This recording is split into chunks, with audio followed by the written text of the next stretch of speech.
Good evening and welcome to OmniBros Live. I am Omnidog, joined by the Omnibus Collector himself. How's it going, Omnibus Collector? Just a busy day of collecting Omnibus. That was the stupidest thing I've ever said. Yeah, you're all sweaty and it looks like you've been working hard collecting them Omnis. God. And if you collect Omnis, one of the great places to go to get them, probably the greatest place, is InStockTrades.com, where you can get your collected editions up to 50% off. Loyalty discounts add 2% to that. At the end of every month, we are fortunate enough that IST gives us a $50 coupon gift card credit thingy to give away to a lucky viewer like you. It's available to anybody in the world as long as you pay shipping if you're outside the United States. If you're inside the United States, you get free shipping in orders of $50 or more, which is helpful when you get some of these 1,500-page Omnis that I hate and Ryley loves.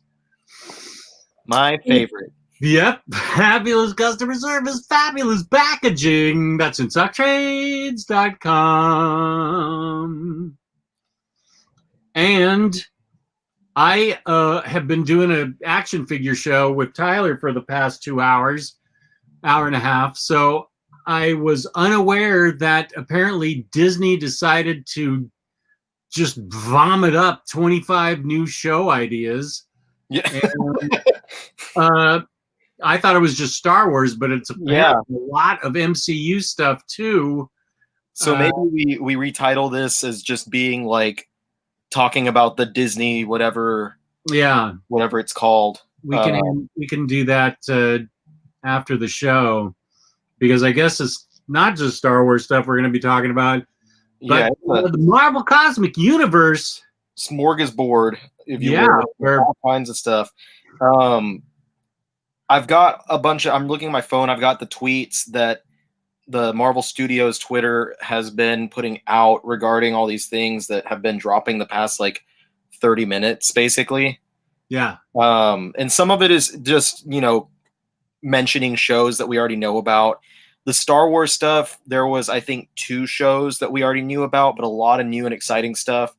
I'm going to try to keep things unspoilery because at least one thing is tied to something that Jess wouldn't know because he's behind on like Mandalorian. Oh, thank you. Yeah, I got to get going on that. So anyway, I'm going to go through some of these tweets and mention some of these things, and we can just talk about that. Going back about 30 minutes ago, the first tweet that first they tweeted, I guess, a new trailer for WandaVision, which is due out on Disney Plus on the 15th of January. So about a month away now. I'm really excited about that one. I'm guessing like it really seems like we're going to see some light connection to Tom King's Vision series, like kind of exploring similar ideas to what he used. So I'm really curious what's going to be happening in there. It's definitely going to be an interesting show to watch, and it's nice because we've gotten a good amount of both of those characters in the films, but not quite enough to satiate fans of them. Yeah, like me, who's in love with Elizabeth Olsen. Yeah, so this is going to be great for you to see an entire series where she is one of the 2 main characters. Right after this, they mention Doctor Strange sequel, Multiverse of Madness, which is right now set for March 25th, 2022. Of course, I would imagine some of these dates in like next year and the year thereafter could shift a little bit depending on how things go. Mm-hmm. But we've got a cast here: Benedict Cumberbatch, Elizabeth Olsen, Benedict Wong, Rachel McAdams, Chiwetel Ejiofor, and Xochitl Gomez as America Chavez. So, and then it says directed by Sam Raimi, of course, and the film ties to WandaVision and the next Spider-Man film. So officially now they're stating that this movie has ties to these other things, which was theorized because we have Scarlet Witch appearing in Doctor Strange, and we have Doctor Strange appearing in Spider-Man. And this would go along with my theories about the upcoming Spider-Man movie, that we're going to be visiting, like Peter and Doctor Strange will be going around the multiverse, and that's why we're seeing the confirmations of a bunch of these actors from the previous Sony Spider-Man movies. We haven't got confirmation on Andrew Garfield or Tobey Maguire, right? No, not officially. Those are both just rumors still. The confirmations that we've seen are Alfred Molina and for Jamie Foxx. So, but there's strong rumors about Andrew Garfield and Kirsten Dunst, and then the rumor for Tobey Maguire is that he's in the talks. And Alfred Molina's rumor was like from a few weeks ago, I think, and that one got confirmed. So these things could wind up being confirmed. And if they are, I strongly believe that what they're doing there is we're going to see these characters appear in cameos as they visit other universes. And so you'll see like Peter poke his head in basically and see like Tobey Maguire fighting Alfred Molina as Dr. Octopus and be like, oh, looks like he's a little busy with something, and then leave. Because they're probably gonna, my imagination is that they're going to look for a way to convince people that Peter is not Spider-Man. Yeah. They're going to try and grab a Spider-Man from another universe to act as an alibi, so that Peter can, be doing his thing while someone else is there. And I don't think that they're going to actually use Tobey or Andrew for that. I think that they'll just, if they do get to be in the film, they'll just be cameo roles that appear during some multiversal hijinks. And maybe they'll find another universe where either Tom Holland is also Spider-Man there, or where another universe where another actor is playing Spider-Man. Or alternatively, it doesn't have to be different universes. It could be different points in time. Andrew Garfield could be, they go forward like 10 years, and then Tobey Maguire they go forward 15, 20 years. And those are supposed to be future versions of Spider-Man or something like that. So I don't know. We'll see what happens there. Okay. The next tweet is just about Falcon and Winter Soldier, also Disney Plus. That one is set to start streaming on March 19th. Of course, this one we're supposed to be seeing the Falcon taking on the role of Captain America. We have U.S. Agent is going to be appearing here. And we also have the return of Baron Zemo. So some big characters appearing there.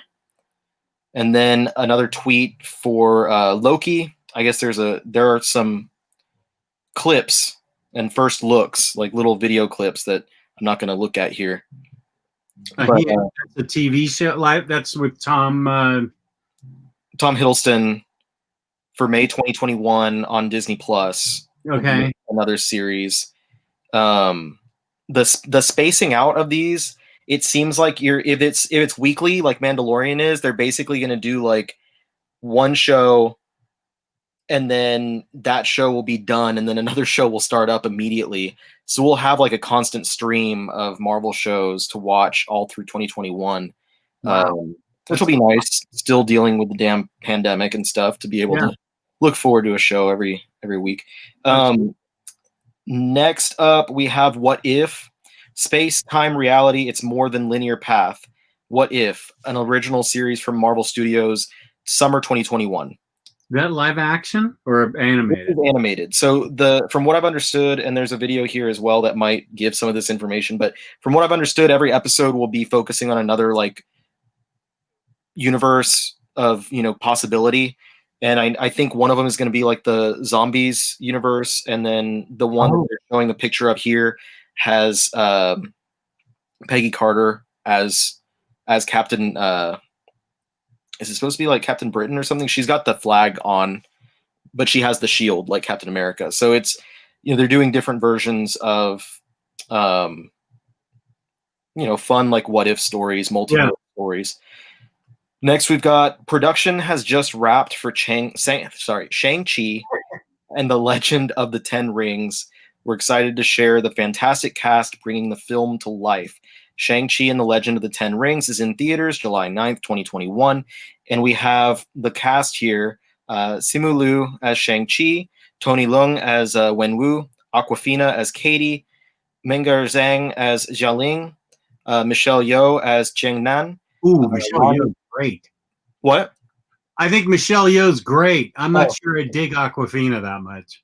Ronnie Cheng as John John, Fala Chen as Jiang Li, and Florian Monteau as Razor Fist. Okay. And who's going to play Fu Manchu? Can they use Fu Manchu? Wasn't that his dad? Yeah, I think so. I wonder if they can. I don't know if they can. I'm wondering if Ben Kingsley is going to pop in again, since he was connected to the Ten Rings and stuff. Back with Iron Man 3, and then the little the short thing that they included with one of the other movies where he was in prison, and you see like someone who's part of the real Ten Rings show up. So I wonder if they're gonna have him show up, and then if they might show like who the actual Mandarin is. And then we've got Miss Marvel. She gets a little bit of a sizzle trailer here, so she's getting her own series starring Iman Vellani as Kamala Khan.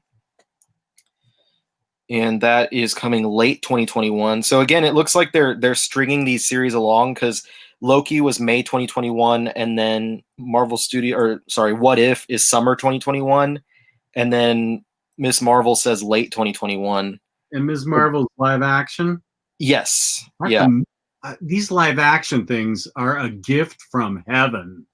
Especially like that they're spacing it in this way, so we literally are going to have a new like 30 minutes to an hour worth of Marvel Universe material every single week almost for the entirety of the next year. That's pretty cool. I enjoy that. I really do, especially after like a barren year that we've had throughout 2020. Next, we got Brie Larson returns as Carol Danvers in Marvel Studios' Captain Marvel 2, directed by Nia DaCosta. Joining the cast are recently announced Miss Marvel Iman Vellani, so she's going to be in the movie too. That's cool. And Monica Rambeau, played by WandaVision's Teyonah Parris. This is meant to be in theaters November 11th, 2022. So the end of 2022. I am a fan of Captain Marvel. I know a lot of people are not, but I like that movie, so I'm excited for it. I'm standing my ground. Yeah, I had a lot of fun as well, and I'm guessing that it includes Miss Marvel, that it's going to be taking place in the current timeline instead of being another like flashback type thing. The first one being in the 90s, you know? Right. Now, this one we've seen a lot of pictures showing up lately, and that's Hawkeye. Jeremy Renner returns as Hawkeye, teaming up with Kate Bishop, played by Haley Steinfeld. This one doesn't have a date or anything, but they're filming right now. We've seen all these pictures. Haley Steinfeld looks like she walked straight out of the freaking comic. That one's really exciting. I'm really pumped to see how that goes. Let's see. Additional cast include Vera Farmiga, Fra Free, and newcomer Alakwa Cox as Maya Lopez, with episodes directed by Rhys Thomas and directing duo Bert and Birdie. Still no date or anything, but there was just 2 separate tweets about Hawkeye. Next, we've got She-Hulk, and this one is stating that Tatiana Maslany is going to be Jennifer Walters / She-Hulk. That one was it was announced, but then she herself said that it wasn't. So I guess this is further confirmation that she's going to be starring in this one. Tim Roth returns as the Abomination, and Mark Ruffalo will also be appearing in the She-Hulk series. Wait, returns as the Abomination? Yeah, Tim Roth was the Abomination in the Incredible Hulk movie. Oh, I didn't see that.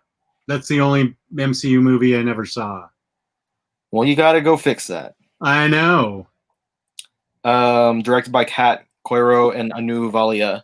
She-Hulk coming to Disney Plus. That one also does not have a date. Moon Knight original series about a complex vigilante.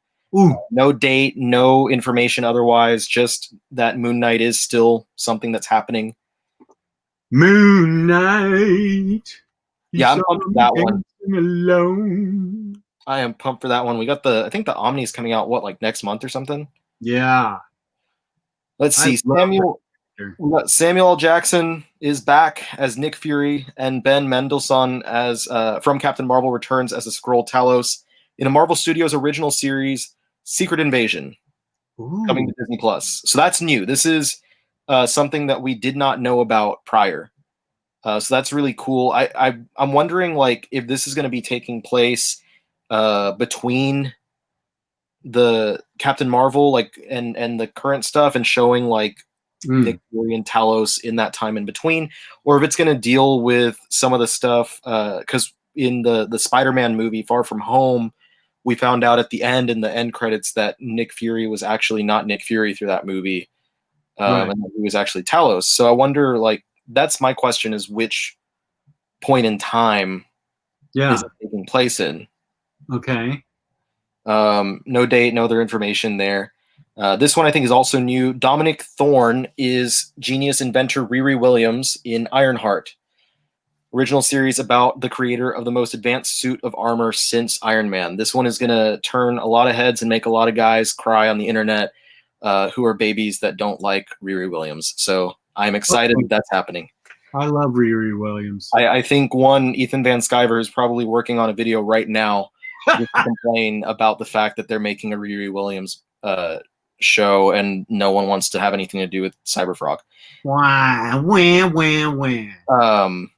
I just upset some people in the audience right now, but that's okay.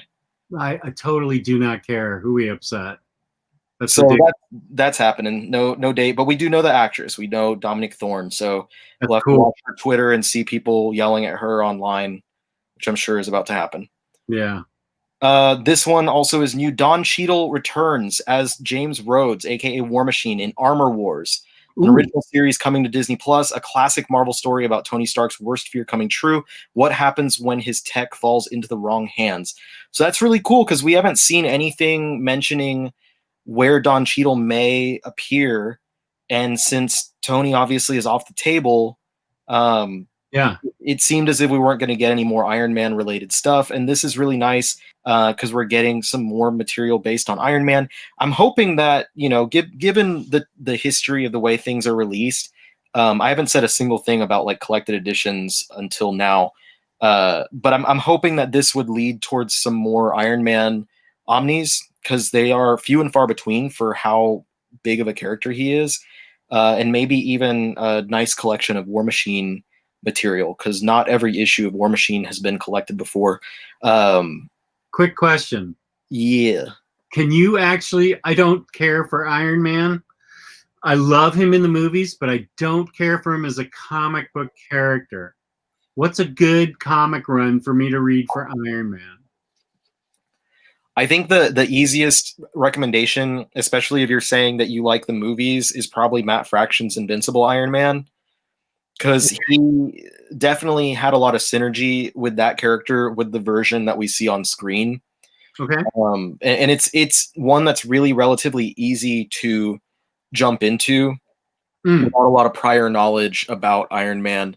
If you are wanting to go into any classic Iron Man, then I would definitely say the Layton and Michelini run is great, because that's where you get the stories like Demon in the Bottle and Armor Wars and stuff like that. But if you're saying you're not an Iron Man fan, you probably are aware of those stories, and that doesn't really make a difference for you. Right. All right. Fraction Iron Man. I'll write it down. The only issue about Fraction's Iron Man is that Marvel's done a really spectacularly shitty job in collecting it. So maybe this could lead towards them finally doing that, because they did 2 hardcovers that covered, like, oversized hardcovers, really nice ones, that covered just the first half of this run. And this run went on for about 60 issues. This is Invincible Iron Man? Yeah, this is Matt Fraction's. Then I think they did 1 or 2 of the complete collections as well, like paperbacks, and they haven't done any more. So that's not, you know, there's a chance that they continue those complete collections and do like 4 of those or 3 of those or whatever for the whole run. But it's just really annoying, because when it was being published, it was an Eisner Award-winning series. It was, you know, really praised by fans and by critics. And it did dip in quality. I'm not going to lie to you and say like Fraction maintained the same quality for all his 60 or whatever issues of the series, but it was really good. It had all the beats that you would want, all the main characters, all the main villains, and Marvel's just not done a good job in collecting it in any good way. So I'm hoping, me along with a lot of other people, that we'll get a 2-volume omnibus set or something. Okay. Run. Next one, this is a small one. James Gunn is coming back to write and direct the Guardians of the Galaxy holiday special for 2022. I think that's great. Holiday special. So nothing big on that one, but yeah, that'll be fun. A holiday special. And then also dealing with the Guardians, we've got Baby Groot starring in a series of shorts on Disney Plus featuring several new and unusual characters. I Am Groot, an original series from Marvel Studios coming to Disney Plus. Nice. So that'll be cool. All right, so now back to the movies. This one's big. This is a really big announcement. Christian Bale is joining the cast of Thor: Love and Thunder as the villain Gore the God Butcher. So that was rumored before. A lot of people thought that was going to be who Christian Bale was going to be playing, because they hadn't really announced the villain for this movie. And as they are bringing in Jane Foster as Thor, right, it was assumed that they're probably going to also use Gore the God Butcher. So that's huge. I'm really excited about that. I am really proud for Jason Aaron as well. That is huge to get your characters, like he's not only getting the Jane Foster version of Thor, but he's getting the villain that he created, Gore, appearing on the big screen. That's a huge moment for him. This is like when Winter Soldier got announced, and I know Ed Brubaker was beside himself about that. So that's huge. I'm really excited about that. May 6th, 2022 is our current date for Thor 4. That's the fourth movie, isn't it? Like, we haven't had a fourth movie except for the Avengers. We haven't had a fourth film in any of the Marvel franchises.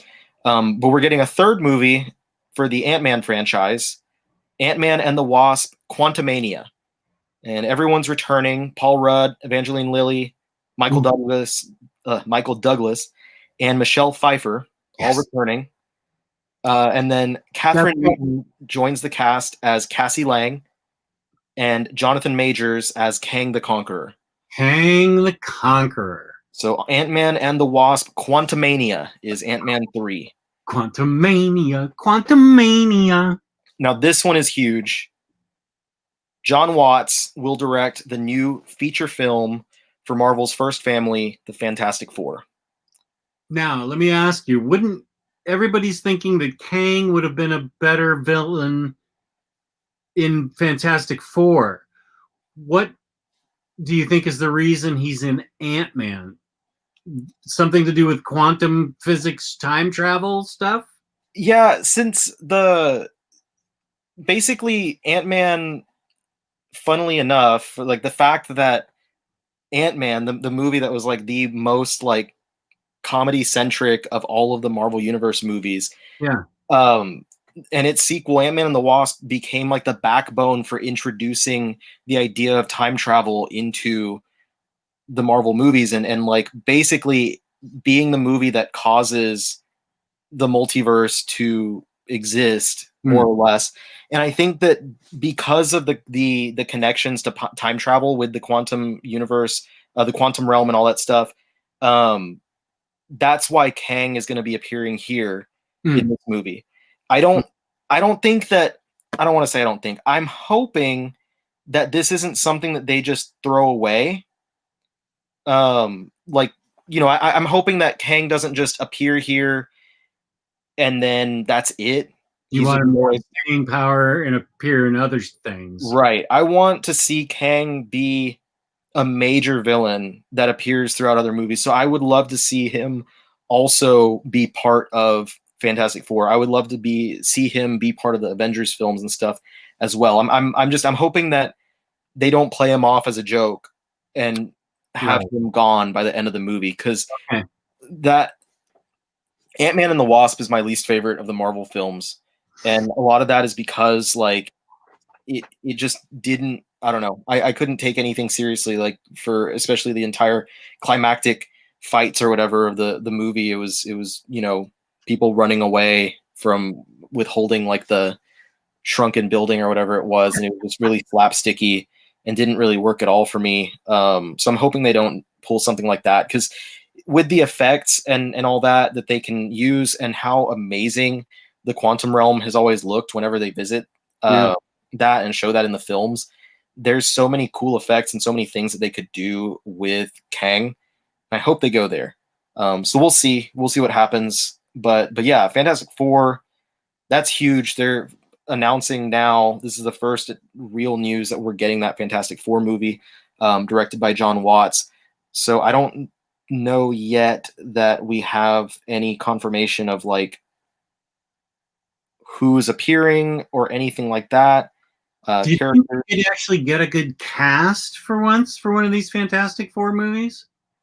Well, that would be nice. But no, I don't see anything else. And I think that's it. I think that's all for the Marvel stuff. That's a lot. That's a lot of shit that they just dropped on us. I think the most exciting thing out of all of that for me, aside from seeing that the Fantastic Four is going ahead, is that we're literally getting like a whole year's worth of Marvel TV next year. So that's what I took out of this. What do you think? What are you excited about? Could you start over? I forgot most of what you said. No, I would say anything featuring my gal. You're spilling pieces. Still out. She's losing her pieces. I have developed a major crush on Scarlet Witch and Elizabeth Olsen. I can't wait for that TV show. And if she's appearing in Doctor Strange, she's going to get some serious airtime. And I am into that, because not only is she incredibly beautiful, but I think she is wildly talented. And I am all about Scarlet Witch. So that's what I'm excited for. Doctor Strange. All right. So that's the Marvel stuff. And we're good. We're about halfway through our time right now, so that's perfect. Tons of exciting stuff from Marvel. There was a couple of non-Marvel, non-Star Wars things as well. I saw that Chris Evans is going to voice Buzz Lightyear in something. That's cool. So that's pretty fun. There's a big thing from DC here. No, sorry, just kidding. Damn. I was thinking maybe like they tried to drop something at the same time. No, they're excited to see these movies too. Oh, I'm sure. There's a lot of it's not like they're sitting. These people are fans of everything as well, just like we are. Yeah. So yeah, Chris Evans, Buzz Lightyear. There's the new Alien series for FX. A new movie or a new series set in the Alien universe, set on Earth, which is new. That's the first time they've ever done anything on Earth in the Alien franchise, as far as the movies and stuff go. Holy smoke. And then, so I'm wondering if that's going to be like the alien, like the xenomorphs come down to Earth and start invading, or what the deal is, when it's going to be set in the timeline. If it's going to be set in the same timeline, like are they doing a Star Wars type deal and just wiping everything and starting from scratch with, just the original movie or something as the template? That's what I'm wondering right now. Mm-hmm. When I said Star Wars, I mean like with the expanded universe, when they wiped most of that out. There's also the Y the Last Man series on FX. I don't know anything additional about that, just that it's a thing that's happening. Okay. And Indiana Jones 5. They mentioned that that's going to happen. I don't know that they're going to try and... With Harrison Ford? He's 88 years old. I know, right? That's what I'm like, I wonder if he's going to still try and kick it as Indy, or if he's going to basically play the, fatherly role in this one, and maybe it focuses on a younger character. I don't know what the deal is, but all I'm going to say is if Indy 5 is happening, and with the way things have been going lately, I feel like an Indiana Jones omnibus is all but confirmed for the old Marvel Indiana Jones comics. Because there's And that you really liked as a kid? I was like negative 20 years old when that stuff was coming out. That was like my uncle's Have comic. you? It's probably my wheelhouse. I never read any Indiana Jones comic. No, I didn't either, and it's a series that I would love to see. I love seeing all these, even if I don't intend on purchasing or reading it. I love seeing all these old franchises, especially the ones that like Marvel had for a while. Like, you know, Star Wars, when it came back, it was really exciting to see all those comics that they had being back with them. And when that happened, when Marvel got the Star Wars comic rights back and they started announcing all the classic Omnis and stuff, one of the first things that I said, and I actually like tweeted this to Mark Beasley, who was one of the editors at the time over at Marvel, and I tweeted to him saying, you know, next we need to get Droids and Ewoks omnibus, and that happened, and Indiana Jones. And he was like, I would love to see Indiana Jones. So he's not there anymore as of recently, but I'm hoping that that would still be something, because that they have all the Lucasfilm stuff. They would also have brought back the rights of Indiana Jones, which had gone over to Dark Horse for a little while. And they could pull a Star Wars with them. They can do the Omnis. They could do Epic Collections, reprint the Dark Horse material, because I think there was a couple of Dark Horse material, different series and stuff. It'd be really fun to see. It's nothing that I'm like, you know, I'm not going to die on this hill. If it doesn't happen, I'm not going to cry or something like that. But it would be really awesome to see that happen. Okay, cool. Also, Lucasfilm, Willow. They're doing something with Willow. I think there's one other thing that they're doing. But what we all came here for.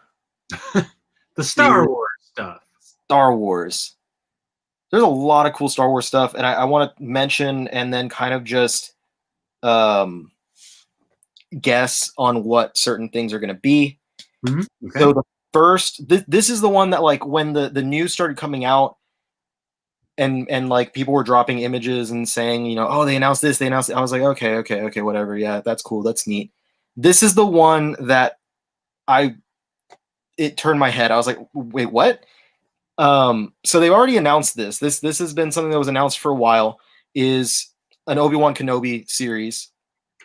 And we've known that Ewan McGregor is set to come back as Obi-Wan. But what really got my attention is that Hayden Christensen is returning as Darth Vader. So this is going to be set 10 years after the events of Revenge of the Sith, which, for all of y'all that are keeping up with the Star Wars comics from Marvel, means that this will be after Charles Soule's Darth Vader, Dark Lord of the Sith series. So 10 years after, he's going to have been established a little bit as Vader. Obi-Wan will have been probably on Tatooine for a little while. So this is something really cool. I'm really excited to see that and kind of see how this goes. And as well, I would love to see if a certain character that this next series is focusing on, I'm kind of hesitant to mention what it is, just because Jess isn't caught up on Mandalorian. Oh, you want me to leave the room for a couple minutes and you can talk and just text me to come back in the room? Let me jump to the other stuff real quick. Okay. I'll jump around to other stuff and then we'll come back to that one. But the people in the audience know what I'm talking about. The character that has appeared now in Mando, I'm wondering if they are going to appear during this series as well, considering the place in the timeline, and then see that character interacting with Vader would be really interesting. Okay, so skipping the next one, Rangers of the Republic live action series. And this is concurrent with The Mandalorian. I imagine that this is basically the New Republic being the rebel fleets and stuff who are going around and taking care of the outer rim of the galaxy and all the remaining members of the Empire. Kind of like Moff Gideon in Mandalorian and stuff. There's the Empire's gone, but there are still little groups around the galaxy that are existing, that are still, operating and stuff. And as we see in the sequel trilogy, eventually the First Order comes about, and that's basically from these little small groups of Empire soldiers and Empire people who are still loyal to the Empire, operating behind the scenes and stuff. So I'm betting that this is going to follow some of the characters that may follow some of the characters that we've seen introduced in Mandalorian, as they deal with kind of policing the Outer Rim and trying to take down a lot of these small factions of the remaining Empire loyalists.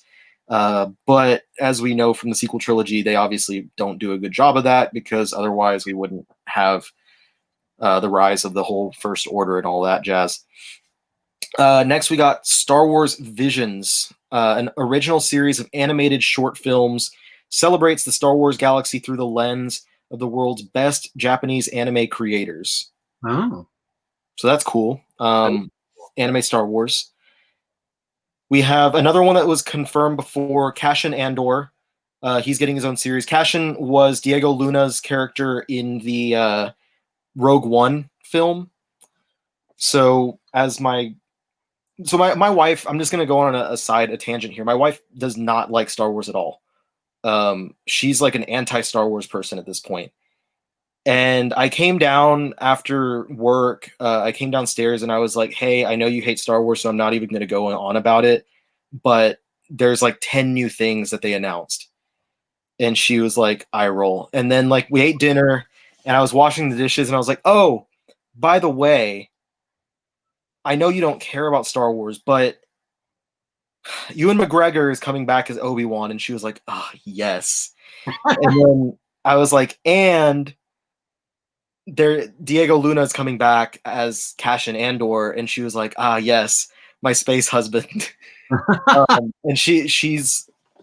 it's Cassian or Diego Luna and Pedro Pascal are her space Latinos. Ah, okay. So she's like, nice. Now all they need is because she's like, now they have those two. Now all they need is Gael Garcia Bernal, I think, is who she was saying they need to get him, but that's another thing. Bad Batch is another series, not the Bad Bitch, Bad Batch. A lot of people are misreading that. Bad Batch is a group of that was introduced in the most recent and I believe final season of the Clone Wars. I believe this is animated, so it's kind of a spin-off of the Clone Wars series. A Lando series. I don't believe they've said where in the timeline this takes place, so it might be Billy D, it might be Childish Gambino, I don't know, but we're getting something focusing on Lando. Let's see, Lucasfilm Animation is teaming up with Lucasfilm's visual effects team, Industrial Light and Magic, to develop a special Star Wars adventure film for Disney Plus, A Droid Story. This epic journey will introduce us to a new hero guided by R2-D2 and C-3PO. So I don't know, that's going to be set down the line. I don't know, that's going to be set somewhere between the live film. or animated? Do what? Live or animated? Animation. Okay. So we'll see what happens with that. But I imagine it's basically going to be like a new version of the old Droids cartoon, which just followed the two droids as they went on to their own misadventures and whatnot. Okay, I never really saw that. I had a VHS that I would watch like over and over at my grandpa's house, and it was there was two of them. He had a VHS of some of the Droids episodes and a VHS of some of the Droids or some of the Ewoks episodes, because they had their animated series as well. And he also had a VHS copy of the Muppet Babies Star Wars episode, which I watched so much. I watched the hell out of that show. I bet that was great. That it was such a fun adaptation of the movie, of the original Star Wars movie, but with Muppet Babies. It was amazing. Love it. Now I really want to see if I can find it somewhere online just so I can rewatch that. But maybe I shouldn't, because maybe it's not as good as I remember it. I don't know. I feel like the Muppets are usually pretty A+. Yeah, I agree. Leslie Headland brings a new Star Wars series to Disney with The Acolyte. The Acolyte is a mystery thriller that will take the viewers into a galaxy of shadowy secrets and emerging dark side powers in the final days of the High Republic era. So the High Republic era is new. As far as I'm aware, this is a new thing that they announced early this year or late last year that's going to be set before the Old Republic. So this is like thousands of years before the events of the original trilogy. The High Republic there are going to be books, and there's going to be, I think, at least one comic series. And I think one of the comic series, actually, no, I think there's two. There's one of them that's going to be like a young reader series published over at IDW, while the other one is going to be published at Marvel, and I believe written by Charles Soule. So that we're getting something that's spinning out of that era as well. So this is, like I said, this is before the Old Republic. A lot of people know the Old Republic from the Knights of the Old Republic and all that stuff. But this is even before that. And we get a Rogue Squadron movie directed by Patty Jenkins for Wonder Woman. Wow. Rogue Squadron. I'm guessing we see that's probably going to be something contemporaneous with the original trilogy with Rogue Squadron. Since it's Patty Jenkins, Wonder Woman will appear in this movie then. Yes, that's what they're saying, is that Wonder Woman will be part of this film. Cool. Gal Gadot has already signed on. Nice. This was actually the thing that you were talking about earlier when you said that DC was announcing something. It was that Wonder Woman was appearing here. Nice. Steve Trevor is actually now the new Red Leader, taking Luke's place as he is retired from his post. And so it's going to be Steve Trevor with Wedge Antilles and all that, and Biggs and them. Porkins will not be returning. And then finally, a post Rise of Skywalker film directed by Taika Waititi. So this would be like episode 10. Well, it won't be part because and that's it. So I'm putting down my phone. Oh, there was the one other thing, but we'll get to that in a second. With episode 9, they were supposed to have wrapped up the whole like Skywalker saga. Oh, okay. They're not supposed to do anything else in the numerical series 1 through 9. That's supposed to be everything, but this will be set afterwards, focusing probably on new characters or focusing on another character that was not the exact focal point of the sequel trilogy and stuff. So that'll be interesting. That was another one that I told my wife. I was like, oh, and Taika Waititi is directing a movie. And she was like, nice. He's also very hot. She has a thing for him. And I was like, yep, you're Kiwi Zaddy. Yep. Never seen a picture of him. He's a decent looking middle-aged New Zealand man. Did you watch Jojo Rabbit? No, not yet. I have it on my laptop now that you remind me about it. Have you seen the trailers or an image or anything? He plays Hitler in that. Oh, okay. I know that Hitler's in that. Okay. But typically he doesn't have the Hitler hair. He has like gray. And my wife's really into the salt and pepper, so she's anticipating when this goes everywhere. Mm-hmm. You're gonna be hot. To her. Okay. So if you want to peace out for like 2 seconds. Do you want to I'll turn on the OmniBros chat and you just tell me when to come back in on the OmniBros chat? Yeah, it's going to be real quick. Okay. What do you want me to do? You can go ahead and I'll message you on here. Okay. Wait a second. Haven't left yet. Okay, on. Is it safe? Are you out there? All right, I think it's safe. Jess is behind on Mandalorian. I don't know how far behind he is. but he hasn't seen anything this season, and I don't know if it would really mean much to him because I don't think he's watched Clone Wars or anything. But obviously, the big thing from this season is Ahsoka Tano showing up in the episode prior of The Mandalorian, and she is getting her own spin-off series, which is something that is, as soon as she appeared, people were hoping that this would happen. So that's awesome. I'm really excited about that, to see that expansion of that character.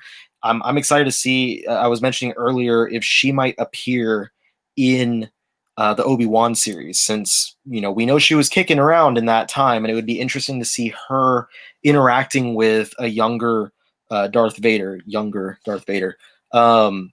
you know, not long after the events of the Clone Wars and all that stuff. So that's the last thing, and I'm going to call Jess back in. That might be the thing that a lot of people are the most excited about, that. And for me, I already mentioned, but like Obi-Wan was the one that really made me turn my head, just knowing that Hayden Christensen was going to be coming back to reprise that role. That was really cool. Okay. Thank you for that. I appreciate it. You gotta get caught up, man. I gotta get caught up on that. How far behind are you? I haven't started this season. But you've seen the first season? Yeah. Okay. So because I mentioned like Moff Gideon earlier, and I was like, oh shit, did you watch the first season? So you know, like Giancarlo Esposito's character and all that stuff, and Moff Gideon. Yeah. He's got the dark saber. Yeah. Being able to binge the season might be for the best, because there's a few like slower episodes in the middle.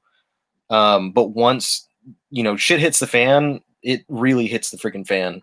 Yeah, episodes have been released this season. Yeah, there's like, it's currently happening.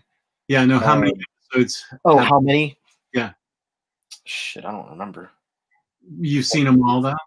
Yeah, I've seen them all. I think there's like 6 so far, and then another one is coming up tomorrow or late tonight, or whatever the release schedule is. Oh man, I got logged out and I don't know the password. All right, well, I was gonna check on Disney Plus to see how many episodes. I think there's 6 right now. Okay. So that's it. That's everything. There was a lot of exciting stuff that just dropped, and I don't know if anyone was aware, like if they announced that this little conference or whatever was happening, but I had no idea. And then all of a sudden, like, I'm literally just finishing up my work, and I see in the OmniBros chat, like, Gabe dropping all the info about Star Wars stuff, and I was like, excuse me? Where did this come from? I was getting pings on my phone about it, yeah. So what of that Star Wars stuff, what are you thinking? Well, let's see. I have a question though about Hayden Christensen as Darth Vader, because if it's 10 years in the future, he really doesn't take his helmet off. I mean, he needs his helmet on to breathe. He sits in the chamber with his helmet off.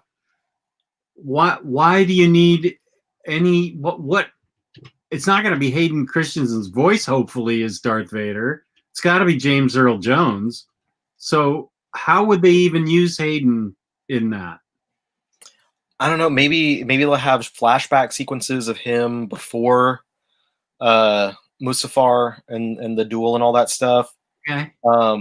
I imagine that if there are sequences where he is, like, the helmet does come off, that he can breathe with the respirator that's the bottom half of his helmet. Okay.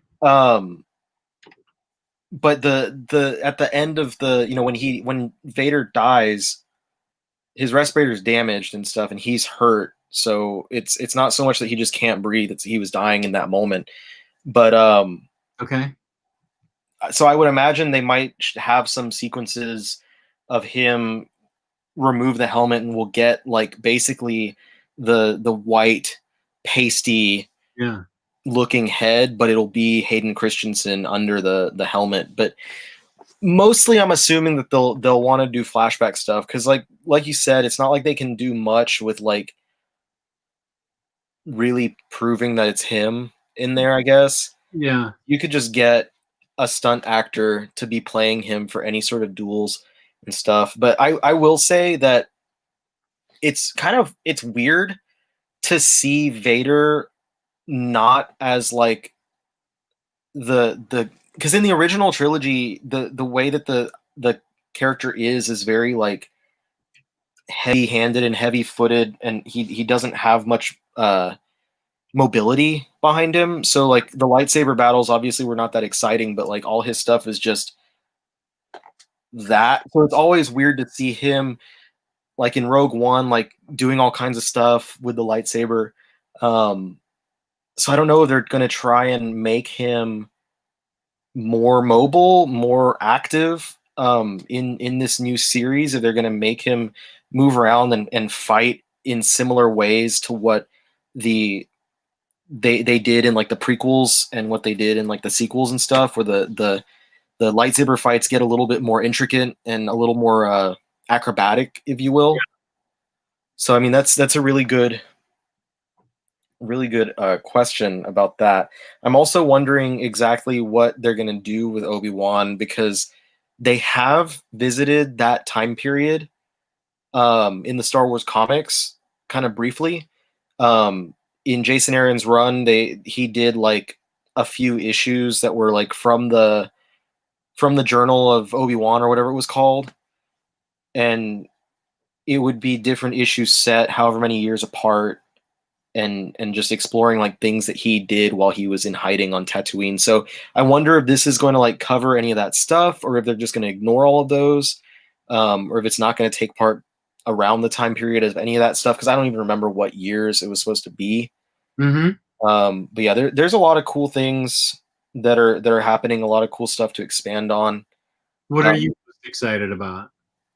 I mean, I'm yeah, the Obi-Wan was probably the one that really took me, and I'm very curious about what Taika is going to be doing, because I trust him wholeheartedly as a director, and there's zero information about exactly what it is that he's doing, except that it's set after the sequel trilogy. Right. Oh, and when is the Patty Jenkins movie? When's the Patty Jenkins movie set? I would imagine, because it's Rogue Squadron, that it's going to be set during the original trilogy. Okay. I don't know, like between a movie or before a movie, but it's probably going to be around the time of the original trilogy. Yeah. That sounds really exciting to me. It makes me want to go back and play the Rogue Squadron games, like on the Nintendo 64. I didn't play those. Those are fun, but I can imagine like the controls being really hard right now, because you're using the Trident controller to play instead of having the modern like 2 joysticks. I'm not going back to that N64 controller. I've gone back somewhat recently, and it is definitely hard to deal with. Yeah, well, it's hard for me to play right now at all. I tried playing Animal Crossing with my daughter last night, and my hand got so tired so fast being in this cast that I could only play for 20 minutes. You gotta learn to play with one hand. I used to do like with my hand like this. I'd have like one on the joystick, like my pinky on a joystick, or no, this finger, my pointer finger on the joystick, and then my pinky pressing the buttons one at a time, so I could do something with my other hand. You millennial. I actually, one time I did that with 2 controllers. I forget why. I think I was supposed to control another character. Maybe it might have been an old game where like it was a 2-player game. It was something where you had to like co-op, and you had to play together to get something done. And if I remember, my friend Chris was over, and Chris was doing something, so I had to like grab the controller, and I just started doing both of them myself at the same time, and I was like, I got it, I don't need you. What controller did you use when you fought the table? Super Nintendo. Was it the chair? No, it was a table. It was a table. I used a Super Nintendo controller because it was hooked up to my Raspberry Pi. Right. But that was a Game Boy Advance game, so it would have. I tried to play my Game Boy Advance, I think early this year. And that I have like the SP with it looks like the little laptop that opens like that. That shit's tiny. Yeah. Like I know like when it came out, I was a lot younger, so it was like I have smaller hands and it was easier to play and stuff. But I guess like I don't think it's so much that my old eyes are not able to see the screen because I'm not that much less visually acute, I guess, than I was when I was like younger. But I think that we've gotten so accustomed to the newer screens Yeah. on like the subsequent systems, and now like if I play my Switch handheld, that's such a big, vibrant screen with great graphics, and then looking at the tiny little Game Boy Advance screen, I was trying to play, I think Golden Sun. I was like, I can't see shit on here, like, and it's backlit instead of front lit, or no, it's front lit instead of backlit. It's like the backlighting on the stuff makes the colors vibrant and all that stuff, but if it has a front light, it's literally like you're shining a flashlight onto the front of your screen. And it's just, and I don't want to get, because I know they made one, the other model of the SP that came out after has a backlit screen, but I don't want to like buy one because I have the really nice Game Boy Advance that looks like a Nintendo NES system. Yeah. So I don't want to not use that. So it's just a big, if I had the money to invest, I'd probably just mod my system and buy new parts for it. But it is what it is. It hurts my hand to play it anyway. Yeah. There've been the chat's been going crazy. Thank you for everybody that's participated in the chat. And Next Imaginaut, thank you for all that information. He was giving us a lot of information on the Silver Surfer Omnibus and what's going on with it, which was all very interesting. He also can confirm that the Books of Magic Omni contains the original miniseries, which is interesting. I very much appreciate knowing that. Let's see. You haven't picked up yet? Okay, he says the Marvel Monsters Monster Bus Volume 1 is now officially out of print. And that Silver Surfer IST confirmed they were not able to get any of the new Silver Surfer, the one that corrects the mistakes that the first one has. So they are sprinkled throughout the book market, he says, which just makes it harder to figure out how to find it because they have the same ISBN number, right? Yeah. As the new one. The old one and the new one would have the same ISBN and the same, not just that, but the same product code. So like the code that Diamond uses. So they literally are the same book for all intents and purposes. And he says that Marvel withheld the others because of some problem. My suspicion is that this was the binding issue that some of the Masterworks boards were referring. Okay. I know that someone had mentioned, not mentioned, actually shown pictures of that the new one I think has a black ribbon, and that the old one has the white one. So I have it right here so I can double check. Do you have the old one or the new one? I have the first. Oh, the original. Version. No, this is the new printing, but this is the first edition of the new printing. Okay. So it has a white ribbon on the spine, and the new one I think has black. Can you show us what you mean by white ribbon on the spine? Yeah, it's, sorry, I'm like twisting my arm to. Let me get through.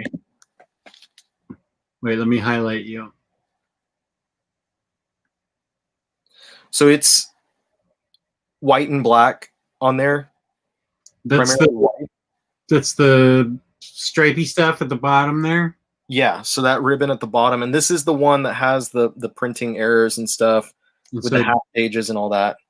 okay, so I'm gonna have to physically find this thing and look for the black ribbon.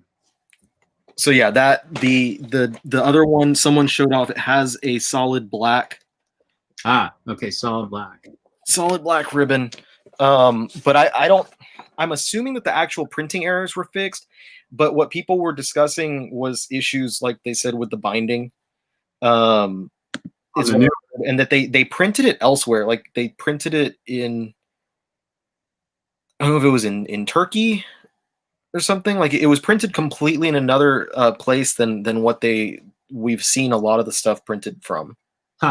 okay, that's very annoying. Yeah, no, for sure. Oh yeah, Nelson says that the new one is all black, as you say. The new one is printed in Turkey, but he said the new one, the binding was fine. Okay, well, so I have to go to Turkey to get it? Okay. I don't know exactly, like, because Diamond doesn't have it at all. Yeah. Like, Diamond, basically, if you look on, I mean, anyone who can look on Diamond, if you look at Diamond, it's the same product code, like we said, it's the same ISBN. It doesn't, there's nothing to designate it.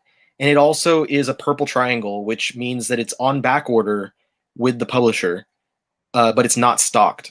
Because it'll go from green triangle is that it's in stock, and they'll give you alerts. It'll say like high stock, low stock, whatever.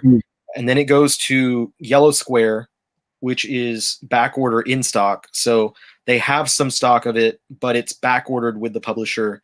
So they've ordered it from the publisher and they're waiting for the publisher to fulfill it. Purple is it's back ordered and it's out of stock. And when it's purple, it's pretty much done. They're waiting for the publisher to tell them at that point, yes or no. Like there's going to be more, or this is it.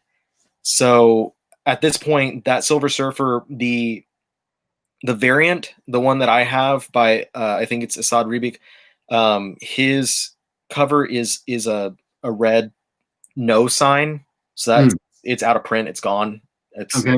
good. But the standard cover is purple square or purple triangle. So that one it's not available. Retailers can't order it. But that's only Diamond. I have no idea about Penguin. I have no idea about the book market. What Barnes and Noble would have, what Amazon would have available. But this is something a lot like it's I don't want to say funny. I haven't thought twice about it, if I'm being honest. Like whenever people were talking about what the issue was with the book, I took a picture of I saved a picture of what the pages should look like and just put it in my notes in my phone. I was like, whenever I read it, I'll just look at that and make sure I know what I'm doing. But it's apparently a lot of people are diligently waiting. But the thing that sucks is that this isn't like that time when, the Bruce Wayne murderer, Bruce Wayne fugitive book was misprinted and was missing an issue and like a few pages or something like that. And it's not like the time when Gideon Falls was missing the text to a whole chapter. In those cases, DC and Image sent copies of those books to the stores that bought them. They basically, went down the list and were like, all the stores that got those copies, they're going to get replacement copies. So someplace like IST or CGN, they would go down their list of customers who bought those books and they'd slip a copy into one of your packages. So Jess probably got one recently with that Gideon. Yeah, I did. I got the corrected one. Yeah, so they just throw it in there, zero out the total, and you get that copy of that book, the corrected one. And then the other one, you can throw it away. You can cut it up and use it for confetti. You can Mod Podge it onto your table or something. Podge. I don't know, whatever you want to do with it. But, I had the extra copy of, actually, I feel bad about this. I dropped off my extra copy of that Bruce Wayne book at half price. So someone might have grabbed that for like $10 or something over there. Anyway, Ryley, that's an evil Ryley move. it was like a absent-minded Ryley move where I didn't want to throw it out, so I just put it in a box with a bunch of stuff, and then I took that box to half price. And then when they were going through it, I saw it, like, as they were pricing everything out, I saw it on the table, and I was like, oh yeah. Oh well, I guess it is what it is. But yeah, this isn't like those things. In this case, Marvel is not sending these copies to the publishers or not, to the retailers. Mm-hmm. They're not sending new copies of Silver Surfer to In-Stock Trades or CGN to replace them for free. So in that case, if you got a bum copy from IST, you would have to treat it like a damaged book and email them and tell them, like, hey, can I return this? Because they're not just going to send you a new copy. Because that book that you have is, it's eventually, I'm willing to bet that we're going to see once they get caught up with everything after the new year, after all the holiday shenanigans, once they get caught up with everything, we're probably going to see them start working on loading damages, and we're going to see like 200 copies of Silver Surfer available, and they're going to be reselling the ones with the misprint, and those are going to be under the damage sale. Well, I will get that then. I can live with that. At this point, I just want the material, so I will get a damaged copy then. So I think what happened, and I don't know this for sure, but I'm pretty sure about it. They took the material, or the copies that they had, and I don't know if this is the same at every store, but I think that they took the copies they had, and at the point where they found out that A, it had a misprint, and that B, Marvel was going to go and print a new corrected copy, they had them all, they shrunk it out of inventory, and they zeroed everything out, and they deactivated it in their inventory. So there's still copies that are sitting there unsold, but they're not going to do anything with it until they start doing damages again, which right now they're not doing damages because they've had so much going on. Yeah. And you know how those damage sales go. Like, as soon as new stuff is listed in damages, people go haywire and like, immediately jump down and buy everything as it's loaded. So that's as soon as they get back to where they feel like they can do that, we're going to see some cool stuff, and we're going to see a ton of copies of Silver Surfer up there for like, 60% off or whatever the case is. Okay, well, I will wait for that, and I will just settle for a damaged copy. That's fine. I'll do what you did and look for the proper page, and when I get to that point, just read it online or something. I think it's like 2 pages. And one of them is just like because like at that time they had those half-page ads in the books. Yeah. Like, so half the page is an ad, and I think what happened was they reprinted half of the page of the wrong page on top of another half page or something like that. So there's like a half of a page that doesn't match up. And then in another case, there's a page from another issue. So you're watching, I think it's like Silver Surfer with Firelord. And then it moves to be like, what's it called? Galactus or someone like that they're fighting against. So. Okay. Well, I'll just start looking for an old copy and settle for that. That's fine with me. Well, I think I kept you a little longer than. Okay, I still have time to talk about InStockTrades.com, where you can get your collected editions up to 50% off. Loyalty discounts add 2% to that. Next year there will be a damages sale. No, I don't know that for sure. Hopefully. They always offer us a $50 gift card at the end of every month to give away to a lucky viewer like you. $50 or more in an order in the United States gets you free shipping fabulous customer service, fabulous packaging. That's InStockTrades.com. So, thank you to the chat. Thank you for all our viewers that are watching this now and are watching this later. We are the Omnibros Live. Omnibus Collector, where can they find you now that you are pumping out the videos? Speaking of pumping out, I literally have a video that's ready to go. I just need to load it to YouTube. You can find me on the Omnibus Collector on YouTube for the few people who are watching this who might not already follow me. That video is a manga haul, so if you're not into manga, then that's fine. You don't have to watch it. But if you are into manga, I've got a nice manga haul with some cool new stuff. Plus, I think I mentioned this in another show that I got a gift from Curtis at the Epic Marvel podcast. He sent me a bunch of his old review copies, and it's a bunch of manga that most of it I'm not familiar with. And so basically I'm showing these books and asking for the audience, asking everyone who's watching who is familiar to give me their opinions on those so I can decide whether or not I should actually pursue the rest of those series. Because some of them it's like I got volume 1, but some of them it's like I got volume 4 or 7. It's whatever they sent him, basically. Yeah. So yeah, that's cool. Just the latter half of that video is some interactive content, I guess. And work was really busy today, so I didn't get to edit like I would have liked to in the middle of the day. But I did my top 10 ongoing manga series. And that needs to be edited. It's a long video, so hopefully I will have that up tomorrow.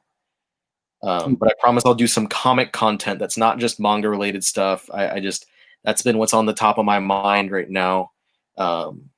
So yeah, that's it. Jess, what about you? I know you just did a live show earlier. You do literally twice the videos that I do, as we saw. And you have twice the subscribers I do.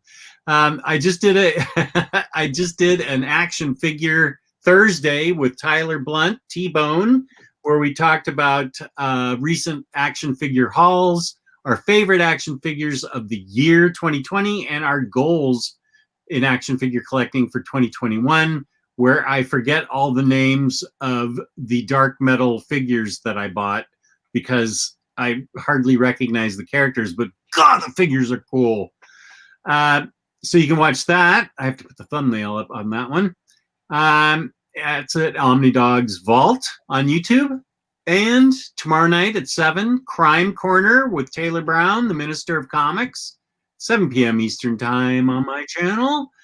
You can also follow me on Instagram, omnidogs_vault. So thank you to the Omnibus Collector for joining the show. It's always great to have him on. And it's great to have IST as a sponsor. We love IST. Mwah! And we love our fans. Mwah! Thank you, fans. Thank you, chat. And peace and love. Peace and love. Good evening.